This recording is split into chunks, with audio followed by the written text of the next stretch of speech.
वहीं अभय अब कसक की पूरे जिस्म को अपने हाथों से रब कर रहा था। उसके उभार को रब करते हुए अभय नीचे झुककर दूसरे उभार को मुंह में भरकर पीने लगा। अभय को ऐसा करना बहुत मजा दे रहा था। वही कसक को भी उसके जिस्म पर होने वाली झुरझुरी और अभय का उसकी उभार को पीना इस तरह उसे बहुत एक्साइट कर रहा था। उसने अभय के चेहरे को अपने सीने पर दबा दिया। कुछ देर कसक के उभार को पीने के बाद जैसे ही अभय ने अपने सिर को ऊपर उठाया वैसे ही उसकी नजर बेड के क्राउन के बीच में लगी उस छोटे से कैमरे पर गई, जिसे देखकर अभय एक झटके से कसक से दूर हुआ और उसने तुरंत ही उस कैमरे को निकलकर कसकर नीचे ऐसे फेंका कि फर्श पर लगते ही कैमरा टूट गया। अभय की आंखों में गुस्सा साफ झलक रहा था। उसे समझते देर नहीं लगी कि ये किसकी हरकत हो सकती है। अभय की आंखें गुस्से से बिल्कुल लाल हो चुकी थी। ऐसा लग रहा था जैसे कि अभय की आंखों में खून उतर आया हो, लेकिन जैसे ही उसने कसक की तरफ देखा उसकी आंखें पहले की तरह बिल्कुल नॉर्मल हो गई। वह नीचे झुका और उसने कसक की माथे को चुमा और उसे ब्लैंकेट से कवर करते हुए बोला, बच्चा तुम सो जाओ, मैं अभी आता हूँ। इतना कहकर जैसे ही अभय मुड़ा, लेकिन तभी कसक ने अभय की हाथ को पकड़ते हुए उससे कहा, हब्बी मुझे अकेले डर लगेगा। तभी अभय ने एक बार फिर से कसक की माथे को चुमा और उसकी नाक से अपनी नाक को रगड़ते हुए बोला, मेरा बच्चा मैं बस 5 मिनट में आया। तुम सो जाओ, तुम्हारी नींद की आगोश में जाने से पहले तुम्हारा हब्बी तुम्हारे पास होगा, तुम मेरी बाहों में अपनी नींद पूरी करोगी, ठीक है। अभय के इतना कहने पर कसक ने मासूमियत से अपने सिर को हाँ में हिलाया और उसने अभय का हाथ छोड़ दिया। अभय ने कसक को अच्छे से ब्लैंकेट में कवर किया और वह कमरे से बाहर निकाल कर जैसे उसने कमरे का डोर लगाया और पलटा, उसकी आंखें एक बार फिर से गुस्से से सुर्ख लाल हो गई। वह दनाते हुए सीसीटीवी रूम की तरफ जा रहा था। उसने सीसीटीवी रूम के बंद दरवाजे को एक लात मार कर खोला और अंदर गया। उसने जैसे ही अंदर काशवी को बैठे हुए देखा और सामने अपने कमरे का चलता हुआ फुटेज देखा, उसका गुस्सा और बढ़ गया और वह तेज कदमों से काशवी के पास गया और उसने एक खींचकर काशवी के गाल पर थप्पड़ मारा, जिससे उसका चेहरा एक तरफ झुक गया। अभय ने गुस्से से चीखते हुए कहा, तो ये हरकत तुम्हारी है? क्या करना चाहती हो? यह फुटेज निकाल कर बदनाम करना चाहती हो? कैसे बदनाम करोगी? यह फुटेज लिख कर आकर या कसक के साथ मेरे जगह किसी और का फेस लगाकर कैसे करोगी, बताओ? ये कहते हुए लगभग अभय अपने दांत पीस रहा था। काशवी का चेहरा जो दूसरी तरफ झुक गया था, वह अभय की उसके कमरे में लगाई गई कमरे के बारे में सुनकर उसने अपना चेहरा एक झटके से ऊपर किया और अभय को देखा, लेकिन अभय को देखते ही वह सहम गई, क्योंकि अभय की आंखें पूरी तरह से सुर्ख लाल हो चुकी थी। अभय की आंखों में गुस्सा साफ झलक रहा था। काशवी सहम कर 2 कदम पीछे हुई तो अभय ने उसकी बांह को पकड़कर खींचकर अपने करीब करते हुए उसकी चेहरे से अपने चेहरे को सटाते हुए कहा, तुमने ये हरकत बहुत गंदी की है काशवी, और इसकी सजा तुम्हें मिलेगी। तुम्हें क्या लगा मैं छोड़ दूंगा तुम्हें? बिल्कुल नहीं, मेरी कसक पर कोई उंगली उठाए तो मैं उसके हाथ को तोड़ दूंगा, और तुमने तो पूरी नजर गड़ाई है उस पर, तो बोलो मैं तुम्हारी आंखों को अभी यही निकाल दूं। अभय अपने दांत को पीसते हुए बोल रहा था और वही अभय की बातें सुनकर काशवी की हलक तक सूखने लगी थी, क्योंकि वह जानती थी कि अभय किस कदर क्रूएल हो सकता था। अभय की बातें सुनकर काशवी सहम तो गई थी, डर उसके अंदर तक भर गया था। लेकिन उसे यह बात पता चली थी कि उसके हाथों में अभय की कमजोरी कसक लगी थी। तो उसने अभय की हाथों से अपने बांह को छुड़ाया और अभय को खुद से दूर धकेलकर बड़ी अदा से उसके करीब गई और अपनी इंडेक्स फिंगर को अभय की माथे से लेकर उसकी चिन तक फिराते हुए बोली, वह अभय तुम्हारी इसी गुस्से पर तो मैं फिदा हूँ। तुम्हारा ये गुस्सा मेरी जान ले लेता है। तुम्हें क्या लगता है मैंने ये सब क्यों देखा? सबसे पहली बात कि मैंने यह नहीं किया, ये तुम्हारे भाई और तुम्हारे दोस्तों ने किया है, क्योंकि उन्हें तुम दोनों को एक दूसरे के साथ देखना था। लेकिन एक बात कहूँ, यह मेरे काम आ रहा है। तुमने ठीक कहा, मैं इस फुटेज को 2-3 तरीकों से यूज कर सकती हूँ। पहले तो तुम्हारे और कसक की तुम्हारे चेहरे को दुनिया के सामने लाए बिना लिख करना, दूसरा तुम्हारे चेहरे पर किसी और के चेहरे को यूज करके कसक को बदनाम करना। तो बोलो मैं किस तरह से यूज करूं? और अगर तुम नहीं चाहते कि मैं ऐसा कुछ करूं, तो तुम्हें कल के कल कसक को डाइवोर्स देकर मुझसे शादी करनी होगी, क्योंकि एक तरह से तुमने मुझे धोखा दिया है अपने अपाहिज होने का ये ड्रामा करके। तो अगर अब तुम मेरी बात नहीं मानते हो ना अभय, तो मैं इस फुटेज का इतनी बुरी तरीके से यूज करूंगी कि दुनिया के सामने तुम्हारी मासूम सी वह पागल वाइफ एक प्रोस्टिट्यूट बन जाएगी। जैसे ही काशवी के मुंह से कसक के लिए प्रोस्टिट्यूट शब्द निकला, अभय ने उसकी जबड़े को कस के भींच कर गुर्राते हुए उससे बोला, प्रोस्टिट्यूट? हाँ, प्रोस्टिट्यूट बनाना चाहती हो मेरी कसक को? तो चलो दिखाता हूँ प्रोस्टिट्यूट क्या होती है। तुम्हें बड़ा शौक है ना मेरी कसक को दर्द देने का, तो अब तुम जानोगी कि दर्द क्या होता है। तुम्हारी वजह से अब अगर मेरी कसक की एक नाखून में भी दर्द हुआ ना काशवी, तो तुम्हारी जिंदगी जहन्नुम बना दूंगा मैं। तुम्हें बड़ा शौक है ना मेरी बीवी बनने का, चलो तुम्हें चैलेंज दिया, कसक से मेरा डाइवोर्स करा कर दिखा दो। क्या बोलोगी, सबसे कसक की इज्जत उतारोगी? सीसीटीवी फुटेज लिख करके 1 मिनट। अभय ने काशवी के चेहरे को झटक कर खुद से दूर किया और सीसीटीवी सिस्टम के पास आया और उसने सारे सिस्टम को उठा उठाकर नीचे पटकना शुरू कर दिया। काशवी भूत बनी अभय को देख रही थी कि जिस चीज को वह अपना हथियार बनाकर अभय को झुकाना चाहती थी, अभय उन सभी चीजों को तोड़ रहा था। तभी काशवी भी गुस्से से गुर्राते हुए अभय से बोली, तुम्हें क्या लगता है तुम इस फुटेज को बर्बाद करोगे तो मेरे पास तुम्हें पाने का कोई रास्ता नहीं बचेगा। तुम अभी भी मेरे हाथ की कठपुतली बन सकते हो अभय, क्योंकि तुमने सबके सामने अपनी अपाहिज होने का ड्रामा किया, वह मैं सबके सामने ले आऊंगी और तुम्हें मेरे सामने झुकना पड़ेगा, मुझसे शादी करना पड़ेगा। अभय अपने सामने खड़ी उस बीतते भर की लड़की की अपने आगे हिम्मत देखकर थोड़ा हैरान था, लेकिन फिर वह मुस्कुराते हुए काशवी की तरफ आगे बढ़ा और उसने एक झटके से काशवी की गर्दन को पकड़कर ऊपर हवा में ऊपर उठाते हुए दीवार से लगाकर कहा, मेरे रास्ते में आने की कोशिश मत करो, मारी जाओगी। तुम्हें अब तक मैंने इसलिए जिंदा छोड़ा हुआ था क्योंकि कल तक मैं तुमसे प्यार करता था, तुमसे शादी करना चाहता था, लेकिन जो प्यार और जीत शादी के सपने मैंने देखे थे ना, वह तुम में कभी नहीं मिले मुझे। लेकिन तुम्हें पता है, सिर्फ 2 दिन के रिश्ते में मुझे वह प्यार और एहसास मेरी बीवी में मिले हैं, और मेरी बीवी को सलामत रखने के लिए अगर मुझे तुम जैसे कीड़े को खत्म करना पड़े ना, तो मैं एक बार भी नहीं सोचूंगा। इतना कहकर अभय ने झटके से काशवी को नीचे छोड़ा और सीसीटीवी ऑपरेटर रूम से बाहर निकल गया।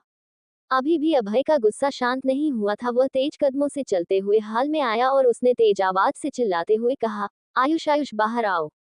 अभय के इतने तेज चिल्लाने की आवाज सुनकर आयुष, जो आराम से अपने बेड पर सो रहा था, वह धड़ाम से नीचे गिर गया। हाय मेरी कमर, चोट लग गई। ये भाई इतनी रात को क्यों चिल्ला रहे हैं? 1 मिनट, कहीं भाई को पता तो नहीं चल गया कि हमने उनके रूम में कैमरा लगाया था? लेकिन हमने कुछ देखा नहीं, हम पहले ही हट गए थे। अब पता नहीं भाई हमारे साथ क्या करेंगे। अपने मन ही मन ये सब सोचते हुए आयुष जल्दी से उठा और कमरे से निकालकर भागते हुए हॉल की तरफ जाने लगा। आजी सुनिए सुनिए, तो ये तो अभय की आवाज है ना? इतनी रात गई, वो इतनी जोर से क्यों चिल्ला रहा है? बाहर हॉल से उसकी आवाज आ रही है, चलिए ना देखिए। सुनैना जी, जिनके कानों में अभय की चिल्लाने की आवाज गई, वह राजीव जी को हिलाकर उठाते हुए बोली। राजीव जी, जो गहरी नींद में सो रहे थे, वह सुनैना जी के उनको हिलाकर जगाने पर उठे, तब तक उन्हें भी अभय की चिल्लाने की आवाज उनके कानों में गई, तो वह दोनों ही हड़बड़ाकर कमरे से बाहर निकलने लगे।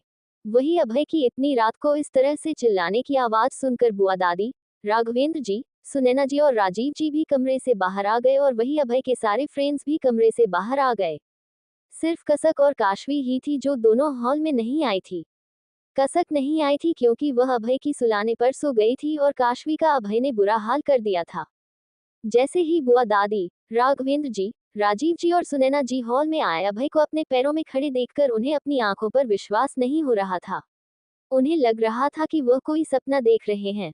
हाँ भाई बोलिए। जैसे ही अभय को आयुष की आवाज सुनाई दी, उसने देखा आयुष भागते हुए उसके पास आ रहा है। अभय, जिससे आयुष 2 कदम की दूरी पर था। अभय तेज कदमों से उसके पास गया और अभी आयुष संभालता उससे पहले ही अभय ने उसके गाल पर एक जोरदार तमाचा खींचकर मारा, जिससे आयुष का चेहरा दूसरी तरफ झुक गया और उसके गाल पर अभय की हाथ की 5 उंगली की निशाना बन गई। वही यह नजारा देखकर मानो सबके पैरों तले नीचे जमीन खिसक गई, क्योंकि अभय के लिए आयुष सिर्फ उसका छोटा भाई नहीं था, बल्कि उसके लिए आयुष उसका पहला बच्चा था। और उसने इतने सालों में कभी आयुष पर एक उंगली नहीं रखी थी, और आज सीधे उसके गाल पर थप्पड़ जड़ दिया था। आयुष अपने गाल को पकड़े अभय को देख रहा था। तभी अभय ने उसके टी शर्ट के कॉलर को पकड़कर उसके चेहरे को अपने चेहरे के करीब लाते हुए दांत पीसते हुए बोला, तूने क्या किया? तू मेरे लिए मेरा भाई नहीं, मेरा बेटा है, और तू अपनी भाभी को बिना कपड़ों के देखना चाहता था। तू करना क्या चाहता था? तूने कैमरा क्यों लगाया मेरे कमरे में? तू क्या देखना चाहता था कि हम दोनों कैसे अपनी फर्स्ट नाइट एंजॉय कर रहे हैं? मैं कैसे कसक के कपड़े उतार रहा हूँ या वो मेरे कपड़े उतार रही है? क्या देखना क्या चाहता था तू? अभय के मुंह से निकली इस तरह की बातें सुनकर बुआ दादी, राघवेंद्र जी, राजीव जी और सुनैना जी हैरानी से आयुष की तरफ देख रहे थे। आयुष की नजरें अभय के सावल सुनकर झुक चुके थे। वो अभय से कुछ कह नहीं पा रहा था, लेकिन फिर उसने थोड़ी हिम्मत करके अपनी लड़खड़ाती हुई आवाज में अभय से कहा, भाई हमने ऐसा कुछ नहीं चाहा था। तो क्या चाहा था तुमने? क्या जरूरत थी तुम्हें मेरे कमरे में कैमरा लगाने की? देखो आयुष, तुम मेरे लिए मेरे बेटे हो, मैं तुम्हारी हर गलती माफ कर सकता हूँ। लेकिन बात अगर कसक की इज्जत की आती है तो मैं किसी को नहीं छोड़ूंगा। इतना कहकर अभय ने आयुष को झटके से खुद से दूर झटक दिया। अभी भी अभय का गुस्सा शांत नहीं हुआ था। वो आयुष और बाकी सबको बुरी तरह से घूर रहा था। तभी अभय की नजर सर झुकाए खड़े अमन, निखिल, नितिन, उदय, राज, ओमन, अभिराज और नीली सोनिया पर गई तो उसका गुस्सा और बढ़ गया। उसने राघवेंद्र जी के सामने खड़ी बुआ दादी के हाथ से उनका छड़ी लिया और उन सब के तरफ बढ़ा और बिना देख छड़ी से उन सबको मारते हुए बोला, वो तुम सबसे छोटा है ना, उसे ये सब करने से रोकने के बजाय तुम सब ने उसका साथ दिया। कमीनों, मैं तुम लोगों को छोड़ूंगा नहीं। कहते हुए अभय अंधाधुंध उन सबको मार रहा था और वो सब चीखते चिल्लाते हुए इधर से उधर भाग रहे थे। उन सब में किसी के पास भी कोई जवाब नहीं था। लेकिन जब अभय के आगे नीली और सोनिया आई तो अभय ने अपनी छड़ी रोककर उनसे कहा, तुम दोनों दूर हटो, तुम्हें तो बाद में बताता हूँ। इतना कहकर वापस अभय बाकी सबको मारने लगा। तभी अभय के पास आकर राघवेंद्र जी ने उसे रोकते हुए कहा, क्या बात हो गई है अभय, और ये कैमरे वाली क्या बात है? प्रश्नवाचक चिन्ह उद्धरण चिन्ह। अभय रुककर हौंकते हुए गुस्से से घूरती हुई नजरों से सब की तरफ देखते हुए उंगली से आयुष की तरफ दिखाते हुए कहा, इसने और इन सब ने मिलकर मेरे कमरे में कैमरा लगाया था ताकि मैं और कसक आज की रात क्या करते हैं ये सब देख सके। अभय ने आयुष को घूरती हुई नजरों से देखकर राघवेंद्र जी से कहा, यह इसकी देखने की चीज है, मैं और मेरी वाइफ अपने फर्स्ट नाइट को कैसे एंजॉय कर रहे हैं या बिना कुछ किया सो रहे हैं। इन सब ने उस मासूम सी बच्ची को पता नहीं क्या क्या सिखाया है।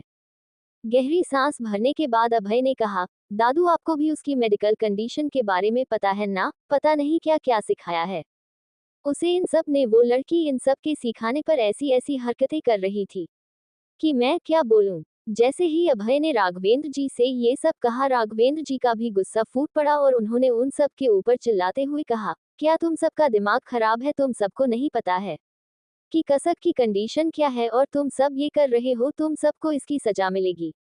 राघवेंद्र जी को भी उन सब पर बहुत गुस्सा आ रहा था और सुनैना जी, राजीव जी, बुआ दादी, अभी सबको उन सब पर गुस्सा आ रहा था।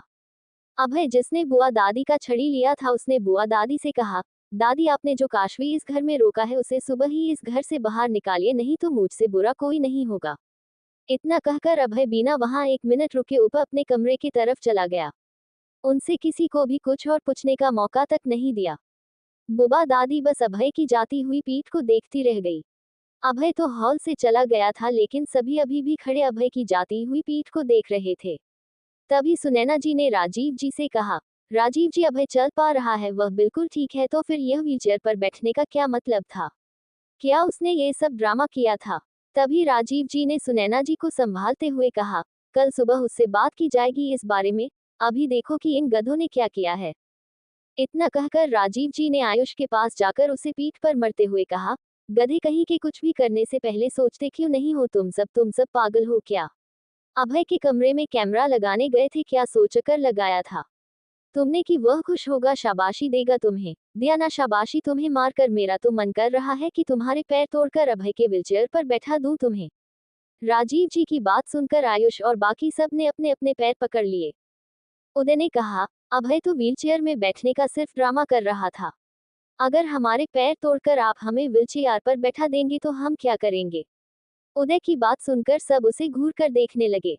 राजीव जी ने आयुष के चेहरे को पकड़कर अपनी तरफ घुमाया और जिस गाल पर अभय ने थप्पड़ मारा था उसमें अभी हल्की सूजन आ गई थी और गाल पर अभय की उंगलियों के निशान उभरे हुए थे।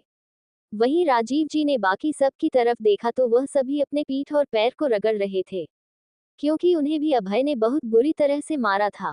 अभय की उंगलियों के निशान पर राजीव जी ने छूते हुए आयुष से कहा, ठीक किया, अभय ने तुम्हें मारा।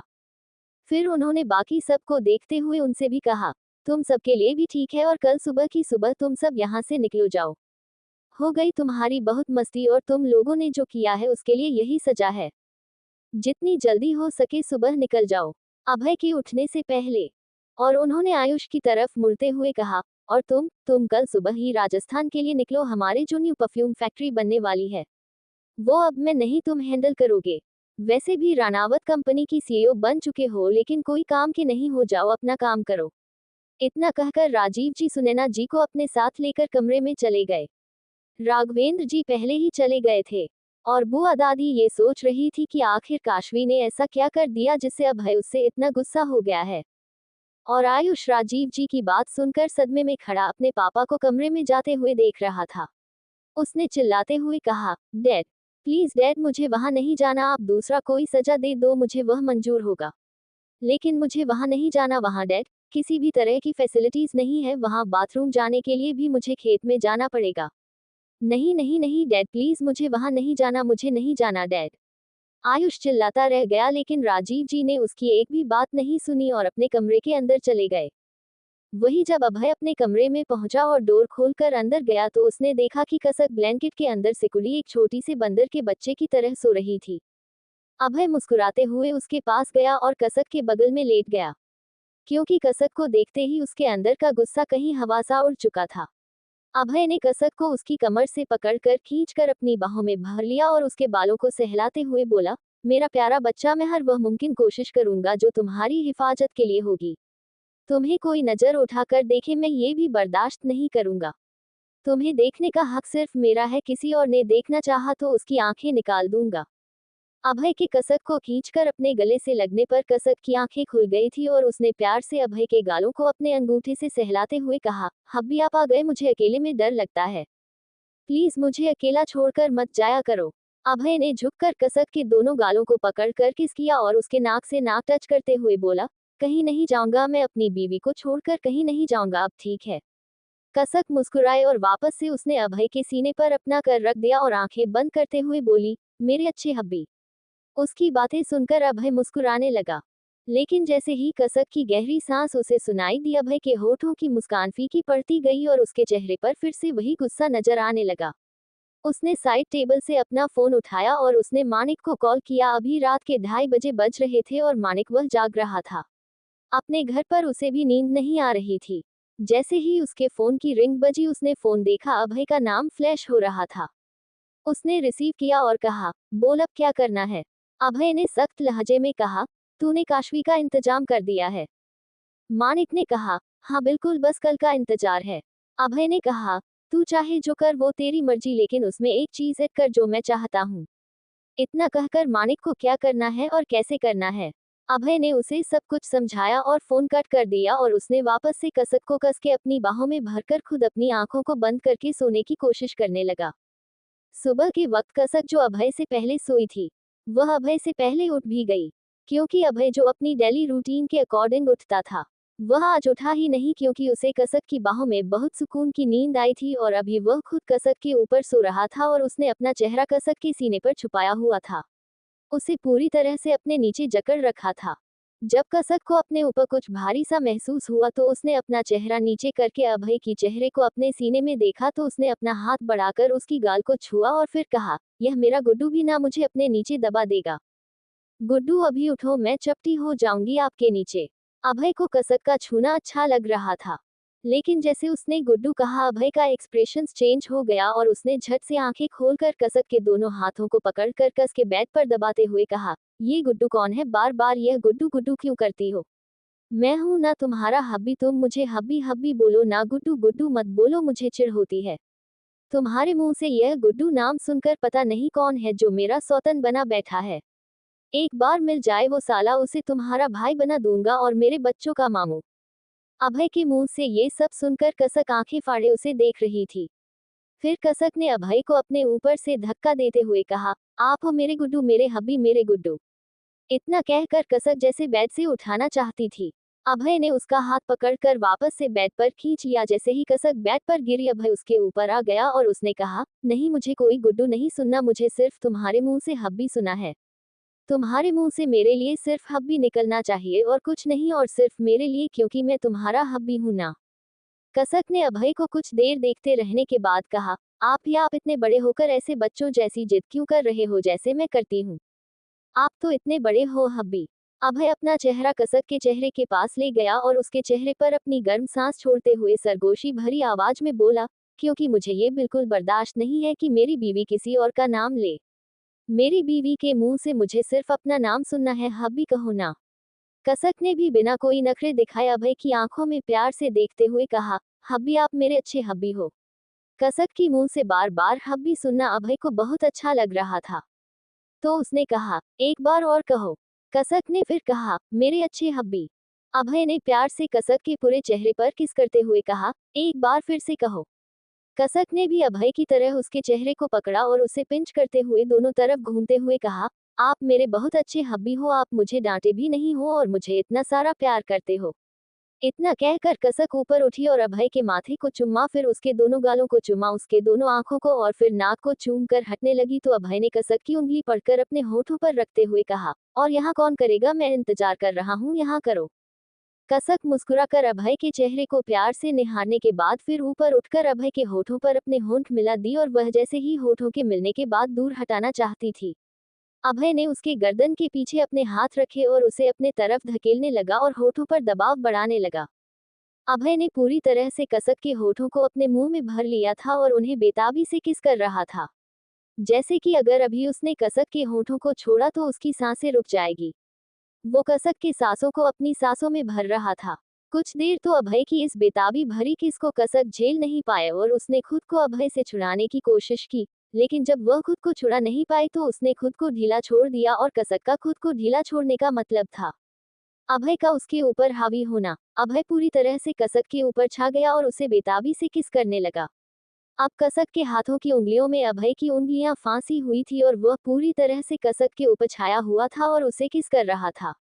कसक उसे रोक तो नहीं पा रही थी, लेकिन उसका साथ भी नहीं दे पा रही थी, क्योंकि अभी अभय बहुत बेताब था और कसक उसे संभाल पाने में कैपेबल नहीं थी। अभय अभी और आगे बढ़ता तभी उसे महसूस हुआ कि कसक सांस नहीं ले पा रही है और साथ ही वह अपनी आंखें भी ऊपर चढ़ने लगी थी। तो अभय ने जल्दी से उसके होठों को अपने होठों से आजाद किया और अपने दोनों हाथों से उसकी चेहरे को थाम कर उसे बहलाते हुए कहा, बीवी जान, मेरा बच्चा क्या हुआ, देखो मेरी तरफ देखो। अभय बार बार कसक के चेहरे को सहलाते हुए उससे बोल रहा था। कसक जब कुछ पल में नॉर्मल हुई और उसकी तरफ देखते हुए बोली, हब्बी आप गंदे हो, आप बहुत गंदी हो, मैं मर जाती तो आपने मेरी सांस रोक दी थी हब्बी।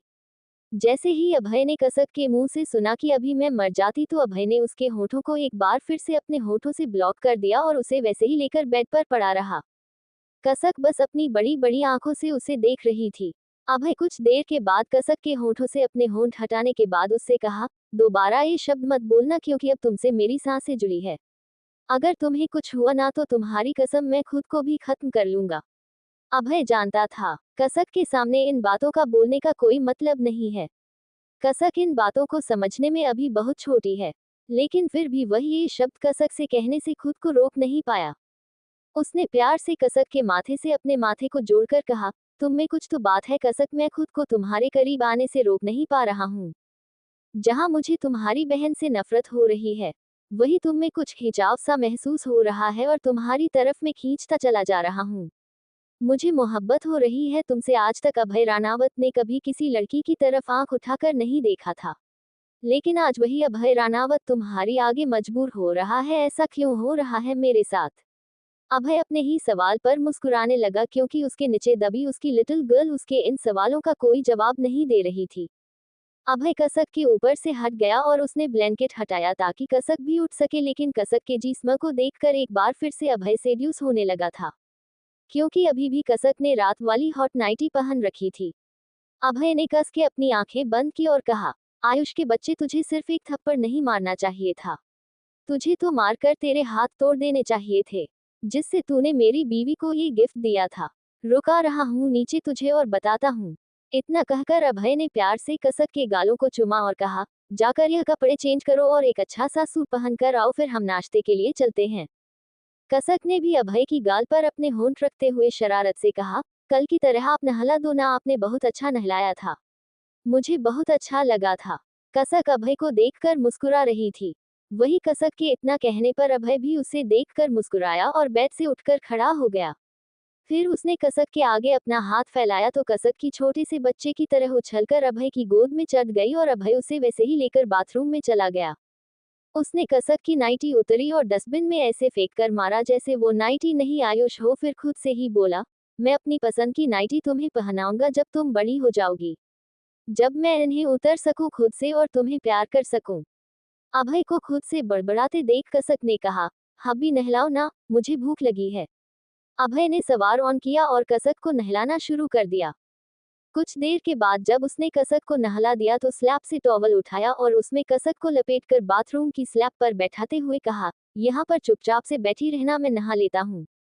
फिर अभय ने अपने सारे कपड़े उतार कर डस्टबिन में डाला और एक टॉवल उठाकर अपने जिस्म पर लपेटकर खुद नहाने के लिए शॉवर के नीचे खड़ा हो गया।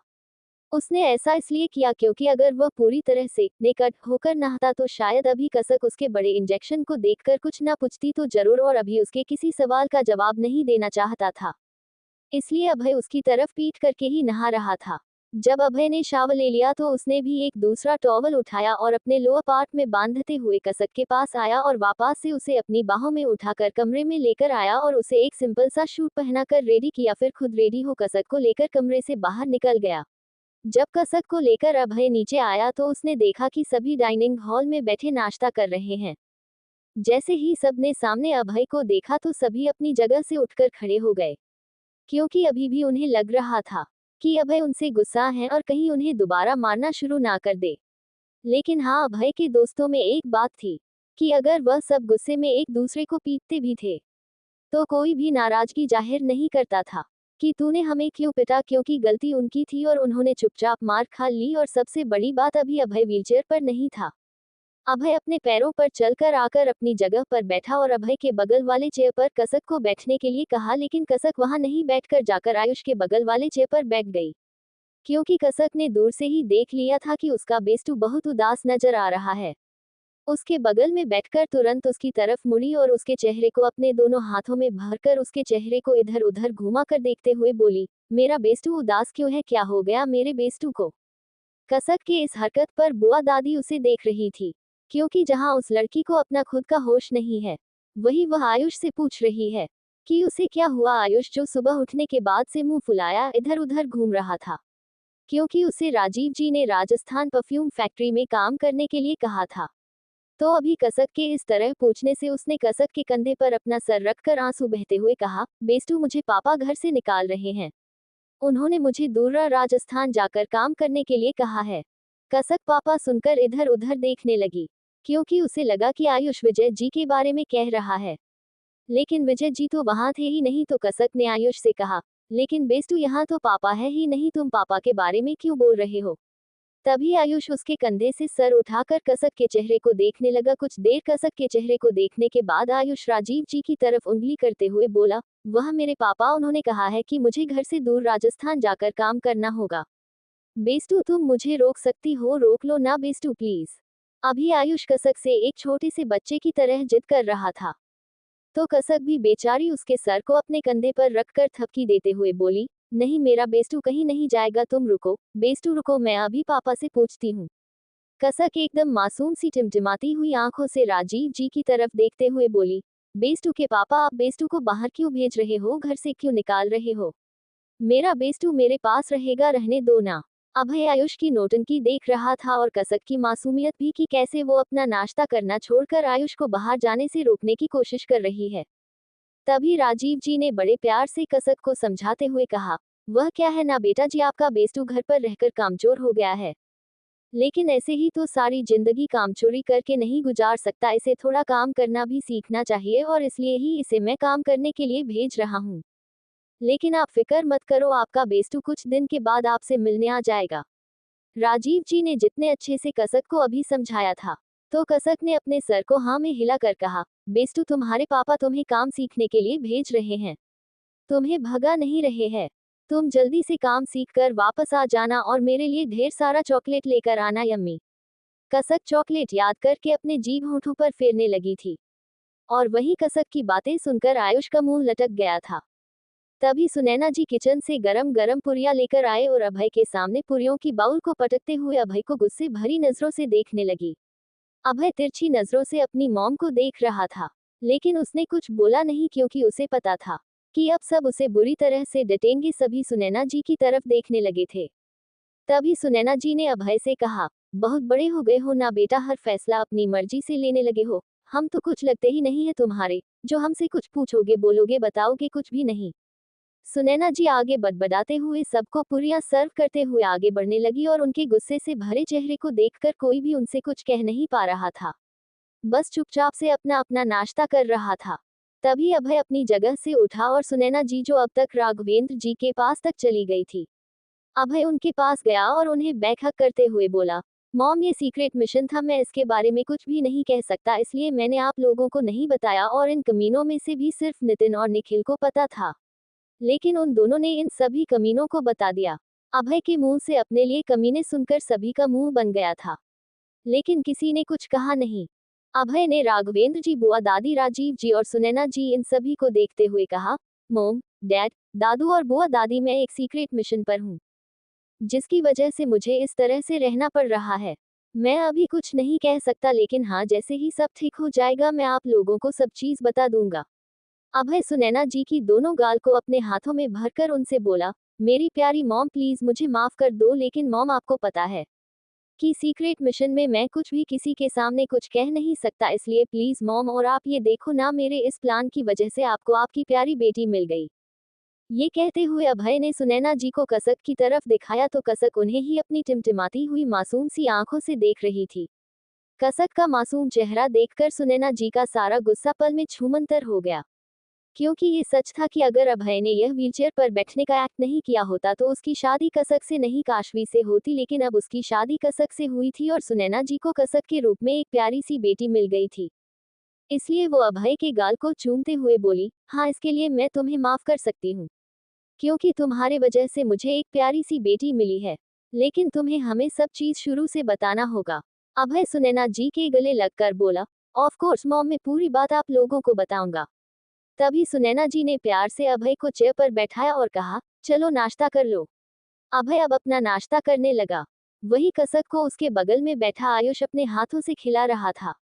अभय ने नाश्ता करते हुए उससे कुछ दूरी पर बैठकर नाश्ता कर रहे ओमन को देखकर कहा, ओमन, मैंने विजय अंकल को कसक की रिपोर्ट्स हॉस्पिटल लाने के लिए कह दिया है और अभी मैं तेरे साथ कसक को लेकर हॉस्पिटल जाऊंगा।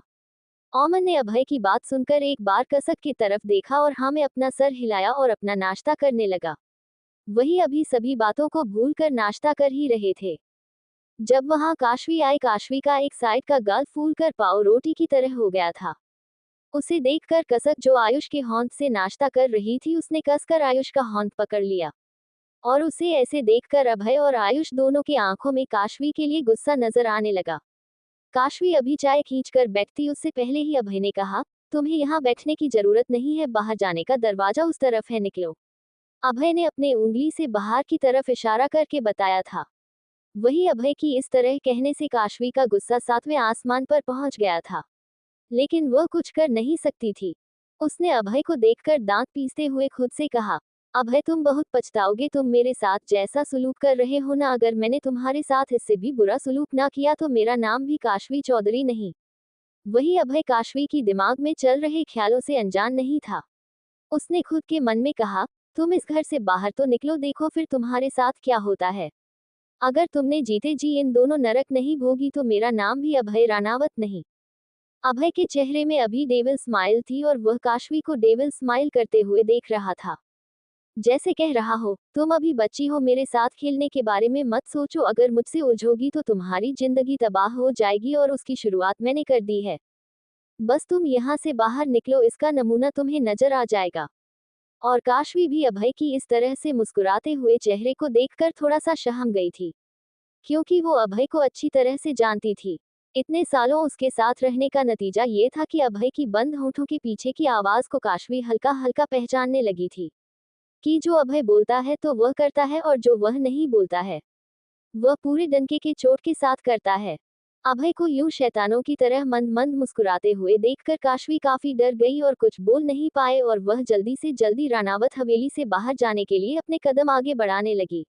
लेकिन तभी जैसे ही काशवी ने अपने कदम आगे बढ़ाए थे, उसके पैरों के बीच में उदय ने चुपके से अपने पर अड़ा दिए, जिसे ना देख पाने की वजह से काशवी लड़खड़ाकर सीधे अभय की गोद में जा गिरी। अभय को इस बात की जरा भी उम्मीद नहीं थी कि काशवी यूं जाकर उसकी गोद में गिर जाएगी, और काशवी भी इस बात से हैरान थी कि वो तो बाहर निकल रही थी, वो कैसे अभय की गोद में आ गिरी। लेकिन फिर उसने सोचा कि जब गोद में आकर गिर ही गई हूं तो इसका थोड़ा फायदा भी उठा लिया जाए। काशवी ने अभय के गले में अपनी बाहें डाल दी जैसे वह डर रही हो नीचे गिरने से, और वही बाकी सब मुंह खोले आंखें पड़े अभय और काशवी को देख रहे थे। और आयुष के हाथों से नाश्ता कर रही कसक का तो मानो दिमाग खराब हो चुका था। उसके लिए अभय सिर्फ उसका हब्बी नहीं था, बल्कि उसका गुड्डू भी था, और इसलिए जब उसने काशवी को अपने गुड्डू की गोद में बैठे हुए देखा तो कसक का पारा हाई हो गया और उसने अपने चेयर को पीछे धकेला और उठकर काशवी के पास आई। उसके बाद उसने काशवी के बांह को कसकर पकड़कर उसे एक झटके से अभय की गोद से उठाकर उसे फर्श पर धक्का देते हुए बोली, दी मेरे गुड्डू से दूर रहना, मैं अपना गुड्डू नहीं दूंगी तुम्हें। तुम्हें जो चाहिए तुम पापा से बोलकर ले लो, लेकिन मेरे गुड्डू को मत लेना, नहीं तो मैं बहुत मारूंगी तुम्हें। कहकर कसक आगे बढ़ी और उसने 2-3 थप्पड़ कसकर काशवी के गालों पर लगा दिए। जैसे अभी काशवी अभी सिर्फ कसक के गुड्डू की गोद पर बैठी ही नहीं थी, बल्कि उससे उसका गुड्डू छीन रही थी। और अपने गुड्डू के छिन जाने के डर से कसक ने आज पहली बार काशवी को सिर्फ बातें ही नहीं सुनाई थी, बल्कि उसे थप्पड़ भी मारा था। और वही काशवी और बाकी सब आंखें बड़े कसक का ये बिहेवियर देख रहे थे। अभय इस बात से खुश था कि कसक उसके लिए पजेसिव है, लेकिन गुड्डू क्यों? अभय को ये समझ नहीं आ रहा था कि कसक उसे गुड्डू ही क्यों कह रही है। कसक लाल आंखों से काशवी को घूरते हुए बोली, तुम जाओ यहाँ से, जल्दी जाओ, नहीं तो मैं तुम्हें और मारूंगी। यह मेरा गुड्डू है और मैं अपना गुड्डू किसी को नहीं दूंगी। इतना कहकर कसक जाकर अभय की गोद में बैठी और अपने दोनों बाहें अभय के गर्दन में लपेटकर उसके सीने में अपना चेहरा छुपाने से पहले बोली, हब्बी तुम मेरे गुड्डू हो ना, मैं तुम्हें किसी और को नहीं दूंगी, मैं तुम्हें काशवी दीदी को नहीं लेने दूंगी। इतना कहकर कसक ने अपना चेहरा अभय के सीने में छुपा लिया और वही अभय ने कसक की कमर को पकड़कर उसे खुद में समेट लिया। लेकिन वो ये जानना चाहता था कि आखिर गुड्डू है कौन जिसकी वजह से कसक इतनी पजेसिव हो रही है। काशवी अभी भी नीचे जमीन पर पड़ी हैरानी से कसक को देख रही थी। तभी नीली उसके पास आए और नीचे बैठते हुए उससे बोली, अब क्या ऐसे ही मुंह खोले हुए उसे देखोगी या यहाँ से निकलोगी भी, क्योंकि उसे संभालने के लिए यहाँ सभी है, लेकिन तुम्हें संभालने के लिए यहाँ कोई नहीं है। निकालो अब यहाँ से, मुंह मत देखो। नीली की बातें सुनकर काशवी अपने हाथों की मुट्ठी कसते हुए उठी और पैर पटककर बाहर की तरफ चली गई। उसे बाहर की तरफ जाते हुए देखकर अभय ने धीरे से काउंटिंग करना शुरू किया, 9, 8, 7, 6, 5, 4, 3, 2, 1। बूम। जैसे ही काशवी रानावत हवेली से बाहर निकली वैसे ही कई सारे रिपोर्टर्स आकर काशवी को घेर लेते हैं। एक रिपोर्टर ने अपना माइक काशवी के मुंह के पास लाते हुए कहा, मैं आप इतने बड़े चौधरी खानदान की बड़ी बेटी है, फिर आप ऐसा काम क्यों करती हैं? आप आज की जानी मानी प्रोस्टिट्यूट मानी जा रही है। आपकी फोटो हर होटल, हर क्लब में हर एक अलग इंसान के साथ नजर आ रही है। चेहरे अलग है आपके कस्म के और आप उनके साथ एंजॉय करती हुई नजर आ रही है। आपका इस बारे में क्या कहना है? क्या आपकी फैमिली आपको पॉकेट मनी नहीं देती है? क्या आपकी फैमिली आपका खर्चा नहीं उठा पा रही है, जो आपको इस तरह का काम करना पड़ा? आप आज की टॉप प्रोस्टिट्यूट में से एक है। क्या कहना है आपका इस बारे में? दूसरे रिपोर्टर ने काशवी के सामने अपना माइक लाते हुए कहा, मैम आपके साथ जितने भी कस्टमर नजर आ रहे हैं वह बड़े बड़े घराने से हैं। क्या आप चेहरा और स्टेटस देखकर अपना कस्टमर चुनती है? वैसे आपका प्राइस रेट क्या है? 10,000, 20,000 या 50,000? आप एक रात के लिए कितने चार्ज करती हैं? तभी तीसरे रिपोर्टर ने कहा, क्या आपके प्रोस्टिट्यूट होने की बात मेजर अभय रानावत को पता चल गई थी, इसलिए उन्होंने आपसे शादी न करके आपकी छोटी बहन से शादी की? दाद देनी पड़ेगी उनकी नज़र की, उन्होंने पहले ही शायद आपके कैरेक्टरलेस कैरेक्टर को पहचान लिया था, इसलिए उन्होंने शादी से एक दिन पहले आपको छोड़कर आपकी छोटी बहन से शादी की। क्या आपकी फैमिली को पता है कि आज आप मुंबई की एक टॉप प्रोस्टिट्यूट बन गई है, जिनके पास नामी गिरामी कस्टमर आते हैं? न्यूज रिपोर्टर्स के सवाल और धड़ाधड़ खींचती कैमरे में फोटो से काशवी की आंखें चौंधिया गई थी। उसे समझ नहीं आ रहा था कि यह सब उसके साथ क्या हो रहा है। ये सब अचानक से वहां कहां से पहुंच गए और उसके इस तरह से फोटोज क्लिक कर रहे हैं। न्यूज रिपोर्टर्स उससे तरह तरह की गंदी से गंदी सवाल कर रहे थे और कैमरामैन उसकी फोटोज खींच रहे थे। तभी सबने देखा कि अभय कसक का हाथ पकड़े हुए रानावत हवेली के मेनन गेट के पास आकर खड़ा हुआ है और उसी के पीछे बाकी उसके फ्रेंड्स और फैमिली वाले भी थे। अभी अभय अपने व्हीलचेयर पर बैठा हुआ था। अभय की फैमिली में राघवेंद्र जी, राजीव जी, सुनैना जी और बुआ दादी को कुछ भी समझ नहीं आ रहा था और वही उसके फ्रेंड्स को भी, लेकिन जैसे ही उन्होंने अभय के चेहरे की एक्सप्रेशन देखे उन्हें समझ आ गया कि यह सब किया धरा अभय का ही है। तभी एक रिपोर्टर अभय के पास आया और उसके आगे माइक बढ़ाते हुए पूछा, मेज साहब, क्या आप बता सकते हैं कि आपकी वाइफ मिसेज कसक रानावत की बड़ी बहन का काशवी चौधरी जिनसे आपकी शादी होने वाली थी, वह एक प्रोसिक्यूटर है। ये बात आपको पहले से पता थी या नहीं, या आपको ये सब पता थी इसलिए आपने उनसे शादी करने से इनकार करके उनकी छोटी बहन जो कि आज आपकी मिसेज है उनसे शादी की? तभी अभय ने रिपोर्टर के हाथ से माइक लिया और एटीट्यूड के साथ काशवी को देखते हुए बोला, एक्चुअली मुझे पहले पता नहीं था कि मेरी होने वाली वाइफ काशवी चौधरी एक प्रोस्टिट्यूट है। वो तो मुझे लास्ट मोमेंट में पता चला, और मैं एक प्रोसिक्यूटर से शादी कैसे कर सकता था, इसलिए मैंने उसी वक्त उससे शादी तोड़कर उसकी छोटी बहन कसक चौधरी से शादी की, जो आज मेरे साथ मेरी मिसेज कसक अभय रानावत बनकर खड़ी है। वही काशवी से तो कुछ बोला ही नहीं जा रहा था। उसके मुंह में जैसे दही जम गए हो, उसके होंठ तक नहीं हिल रहे थे। कुछ बोलने के लिए काशवी तो खुद सदमे में खड़ी थी कि यह सब उसके साथ क्या हो रहा है। उसे प्रोसिक्यूटर क्यों कहा जा रहा है और किन कस्म के बारे में उससे सवाल किया जा रहा है। वह तो आज तक कभी किसी के साथ कभी किसी होटल में भी नहीं गई है, फिर उसे इस तरह से प्रोसिक्यूटर और उसके कई कस्म है। उसके प्राइस क्या है, एक रात की वह कितने चार्ज करती है? इस तरह के घटिया घटिया सवाल उससे क्यों किया जा रहा है? तभी वहां पर एक पुलिस जीप आई और उसमें से धड़ाधड़ कई ऑफिसर्स बाहर निकले और कई लेडीज कांस्टेबल भी बाहर निकली, और एक लेडी कांस्टेबल काशवी के पास आकर काशवी के हाथ में हथकड़ी लगाते हुए बोली, आपके खिलाफ सेक्स रैकेट चलाने का केस दर्ज हुआ है। आपको अभी और इसी वक्त हमारे साथ पुलिस स्टेशन चलना पड़ेगा। इतना कहकर काशवी जो भूत बनी सबकी तरफ देख रही थी, उसे लेडी कांस्टेबल खींचते हुए जीप की तरफ लेकर जाने लगी। तभी काशवी की नजर अभय की मुस्कुराती हुई चेहरे पर गई और उसे समझते देर नहीं लगी कि जो कल रात उसने कसक के लिए कहा था कि वह कसक की उसके साथ की सारी पिक्चर्स पर उसका चेहरा बदलकर किसी और के चेहरे को लगाकर उसे प्रोसिक्यूटर साबित कर देगी और अभय की और उसकी पूरी बदनामी कर देगी, वही आज अभय ने उसके साथ किया है। बिना उसके किसी भी तरह से एफर्ट्स लगाए काशवी आज पूरी तरह से बदनाम हो चुकी थी।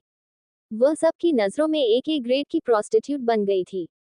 काशवी ने अपने हाथ की मुट्ठी बंद करते हुए कहा, अभय तुमने अच्छा नहीं किया, मैंने तुम्हें सिर्फ डराने के लिए ऐसा कहा था ताकि तुम कसक को छोड़कर मुझसे शादी कर लो, लेकिन तुमने मुझे सबके सामने बदनाम किया है। अब मैं सिर्फ बाहर आने का इंतजार कर रही हूँ, मैं तुम्हें छोड़ूंगी नहीं। काशवी को अरेस्ट करने आए ऑफिसर्स में से एक ऑफिसर जो कि उन ऑफिसर्स को लीड कर रहा था, वह अभय और अमन के पास आया और उसने दोनों को सैल्यूट किया। अमन बस उसे देख रहा था। तभी अभय ने उसके हाथ में पकड़े ब्रेड जैम को छीनते हुए कहा, जाना अपना काम कर, क्या गधों के जैसे देख रहा है। अमन अभय की यह बातें सुनकर बौखला गया था और उसने गुस्से से थोड़े सख्त लहजे में कहा, माना कि तेरा दोस्त हूँ, लेकिन मेरी भी कुछ इज्जत है। कम से कम मेरे जूनियर के सामने में तो मेरी इज्जत की कच्ची मत उतार। इतना कहकर अमन आगे बढ़ने लगा उस ऑफिसर के साथ। तभी अभय ने उसे रोकते हुए कहा, सुन काशवी, 1 महीने से पहले जेल से बाहर नहीं आनी चाहिए। अगर वह जेल से बाहर आए तो उसके बदले 1 महीने तुझे जेल में रहना पड़ेगा। अभय की आंखों में फुल वार्निंग थी, जिसे देखकर अमन कुछ कह नहीं सकता था। उसने तुरंत हाँ में सर हिलाया और ऑफिसर्स के साथ चला गया। वही अभय ने अपने बगल में खड़ी नीली से कहा, नीली तुम्हारा काम यह है कि तुम किसी भी लॉयर को काशवी का केस लड़ने नहीं दोगी, तुम्हारा नाम ही काफी है किसी लॉयर को तुम्हारे अगेंस्ट अपने हाथ में लेने से रोकने के लिए, और मैं चाहता हूँ कि तुम काशवी के अगेंस्ट केस लाडो ताकि कोई भी तुम्हारे आगे खड़े रहने की हिम्मत ना कर सके। नीली ने कहा, हो जाएगा। अभय किसी भी तरह से काशवी के सामने कोई रास्ता ही नहीं छोड़ना चाहता था कि वह जेल से बाहर आ सके। इतने सालों तक जो काशवी और आरती ने मिलकर कसक को सताया था, अभय उनसे सुध समेत इन 1 महीने में उससे उन सब चीजों का बदला लेना चाहता था। अभय ने बुआ दादी राघवेंद्र जी, सुनैना जी और राजीव जी से कहा, आप लोगों का काम यही तक था, अब आप लोग अंदर जाए, यहाँ से अब हमारा काम शुरू होता है। अभय ने आयुष को देखते हुए कहा, तुम एयरपोर्ट के लिए निकलो, तुम्हें राजस्थान जाना है। फिर उसने निखिल और नितिन से कहा, मुझे करतक ले चलो। उसने कसक का हाथ पकड़ा हुआ था और अभय ने ओमन से कहा, तू भी चल, साथ ही हॉस्पिटल चलते हैं। अभय ने जिससे जैसा कहा सभी ने वैसा ही तुरंत किया। अभय की फैमिली तुरंत हवेली के अंदर चली गई और नितिन और निखिल ने अभय को अच्छे से कार में बैठा दिया। अभी भी अभय दुनिया वालों के सामने एक अपाहिज था, जिसे व्हीलचेयर का सहारा लेना पड़ रहा था, प्लस अपनी फैमिली और दोस्तों के सहारे वह अपनी लाइफ अभी काट रहा था। वही कसक का हाथ अभय ने मजबूती से पकड़ा हुआ था। वह एक पल को भी कसक को छोड़ना नहीं चाहता था। वही आयुष को जब समझ आया कि अब उसका कुछ नहीं हो सकता, उसे राजस्थान के लिए जाना ही होगा, तो उसने उदास मन से आगे जाकर कसक से गले मिलते हुए कहा, बेस्टू मैं जल्दी आऊंगा, तुम वेट करना मेरा। इतना कहकर आयुष जाकर अपने कार में बैठ गया। वहीं अभय ने कुछ बॉडीगार्ड्स को आयुष के साथ जाने के लिए कहते हुए उनसे कहा, मेरे भाई को एक खरोच नहीं आनी चाहिए उस जगह पर, अगर गलती से भी उसे कुछ हुआ तो तुम लोग सोच लेना तुम्हारा आखिरी पल वह होगा। आयुष से भले ही अभय नाराज कितना ही क्यों ना हो जाए, लेकिन उसकी हिफाजत हमेशा अभय के लिए फर्स्ट प्रायोरिटी पर रहती थी। वह अपनी फैमिली और अपने फ्रेंड्स को किसी भी तरह से मुसीबत में नहीं देखना चाहता था, बल्कि उन्हें मुसीबत से निकालने के लिए वह कुछ भी कर सकता था। अभय की कार के साथ साथ पुलिस की जीप और नीली की कार भी पुलिस स्टेशन की तरफ चली गई। वहीं आयुष मुंह लटकाया हुआ एयरपोर्ट की तरफ चला गया। कुछ देर के बाद पुलिस की जीप और अभय की कार और नीली की कार पुलिस स्टेशन के बाहर रुकी। वहां भी पहले से ही पब्लिक और रिपोर्टर्स की भीड़ लगी हुई थी। जैसे ही पुलिस की जीप रुकी और सभी ऑफिसर्स बाहर निकले, एक लेडी कांस्टेबल जो काशवी के साथ बैठी थी वह बाहर निकली और उसने खींचते हुए काशवी को बाहर निकाला। तभी एक औरत आई और झटके से काशवी के बाल को पकड़कर खींचते हुए उसे अपनी तरफ मोड़ी और तड़क तड़क कर 2-3 थप्पड़ काशवी के गाल पर मारते हुए बोली, तुम जैसी औरतों की वजह से हम जैसे औरतों के घर बर्बाद होते हैं। तुम सब पैसों के लिए इतनी गिर जाती हो कि मर्दों को अपना जिस्म दिखाकर मर्दों को अपनी तरफ आकर्षित करती हो, पैसे भी लेती हो और मर्दों से तलवे भी चटवाती हो। उस औरत ने काशवी के बालों को इतनी जोर से मुट्ठी में भींच रखा था कि काशवी उसके बालों को छुड़ाने की पूरी कोशिश कर रही थी, लेकिन छुड़ा नहीं पा रही थी। काशवी ने गुस्से से कहा, छोड़ो मेरे बाल छोड़ो, तुम्हें अकल वाकल नहीं है क्या? मैंने ऐसा कुछ नहीं किया है। तुम लोग हो कौन? तुम लो अभय की भेजी हुई औरतें हो ना? तुम सब एक बार मुझे बाहर आने दो जेल से, तब मैं तुम सबको चुन चुन कर सबक सिखाऊंगी, छोड़ो मुझे। काशवी का इतना कहना उस औरत का गुस्सा भड़का चुका था और उस औरत ने एक बार फिर से काशवी के बालों को कस के खींचते हुए उसके मुंह पर थप्पड़ मारते हुए कहा, बहुत बड़ी वाली रंडी है रे तू, बड़ी अकड़ है तुझमें, चल आज तेरी अकड़ निकालते हैं। इतना मार खाने के बाद भी अभी भी तेरी अकड़ नहीं गई है ना? रुक अभी तुझे बताती हूँ। इतना कहकर उस औरत ने अपने साथ आई 2-3 औरतों के आगे काशवी को धकेलते हुए कहा, मारो इसे, बड़ी अकड़ है। इस लड़की में सब निकाल दो। और वह सभी औरतें जैसे टूट पड़ी काशवी पर। उन्होंने काशवी को पूरी तरह से पीटना शुरू कर दिया। कोई उसके कपड़े फाड़ रहा था, तो कोई उसे मार रहा था, कोई उसके बाल नोच रहा था। और वही पुलिस एग्रेसिव औरतों को काशवी से दूर करने की कोशिश कर रही थी, लेकिन वह कर नहीं पा रही थी क्योंकि वह अपना पूरा फोर्स लगा ही नहीं रही थी, क्योंकि अभय ने उन्हें पहले ही इशारा कर दिया था।